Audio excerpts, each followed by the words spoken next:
True story, I created and edited 25 podcast episodes without realizing that my microphone was turned backwards. And the only reason that I learned this is because I was a guest on someone else's podcast and they told me it was backwards. And I spent 24 total hours filming a video without realizing that my camera lens wasn't attached all the way. See, there was this click that I was missing. The tools, they worked just fine.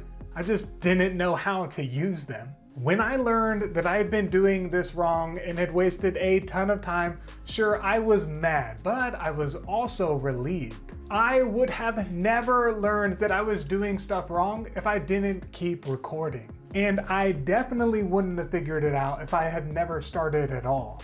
Maybe, just maybe, you are a couple mistakes away from getting it right, especially when you're learning something new.